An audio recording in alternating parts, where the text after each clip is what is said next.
Welkom terug. Ek wil vandag met jou praat oor goed wat belangrik is, maar nie dringend nie. Dit is belangrik dat jy jaarlikse algemene afspraak by die dokter neem, maar dit is nie dringend nie. Dit is belangrik dat jy jou paspoort wat verval het, gaan hernie, maar dit is nie nou dringend nie, want jy gaan dalk nie oor 'n maand of 2 weer reis nie. Dit is belangrik dat jy die een sitkamerlig, een uit 3 wat daar is, vervang, omdat hy geblaas het. Maar dit is nie dringend nie. Dit is belangrik dat jy jou kar se bande nagaan, op 'n gereelde basis, maar dit is nie dringend nie. Ek lees vir jou 'n storie wat 51 jaar in Oktober maand, waar ons ook nou is, gebeur het.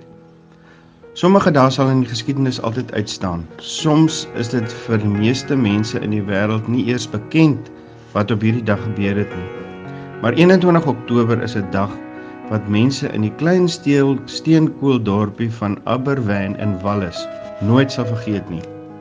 Die steenkoolmyne het 'n hoop gehad waar emmers en emmers gebruikte afvalsteenkool gegooi word. Die hoop het mettertyd 'n berg geword. Dit was letterlik 'n landmerk in die dorpie. Dit was soos 'n meteoriet of 'n berg wat daar gestaan het, meer as 100 meter hoog. Aan die kant van die dorpie, waar die berg weggooi steenkool was daar 'n skooltjie. Op 21 Oktober 1966, soos enige ander gewone dag, het almal hulle normale gang gegaan. Mense laai kinders af by die skool, boere kom dorp toe en gaan weer uit, besighede in die dorp maak oop, doen besigheid. Alles was so normaal soos altyd. Die skool het met die eerste klas van die dag begin. Om 8:15 daardie oggend het die steenkoolberg afwaarts beweeg soos 'n modderstorting en 'n plaas, huise en die skooltjie binne 5 minute ingesluk. Ongeveer 130 mense is lewendig begrawe onder die ashoop, waarvan 116 daarvan kinders was. 'n Hele generasie van hierdie klein dorpie in 5 minute uitgewis. Wat kan ons uit hierdie verhaal leer? Mense, geleerdes, ingenieurs was so bewus van die gevare van daardie berg steenkool afval. Dit was net nog nie 'n dringende saak nie. Dit was wel belangrik dat dit weggewerk moes word, maar dit was nie dringend nie. Daar is altyd belangrike, maar nie dringende goed in ons lewens wat tragiese gevolge gaan hê as ons aan mekaar die hoop net groter en groter en groter laat word. Krisisse in die huwelike, ouer-kind verhouding, krisis in die werksituasie, almal weet dis daar, maar niemand ag dit nou belangrik genoeg om daaraan aandag te gee nie. Spreuke 1:33, maar wie na my luister sal veilig wees en hoef geen ramp te vrees nie. Spreuke 2:2, hou jou ore oop vir wysheid, span jou in om te verstaan.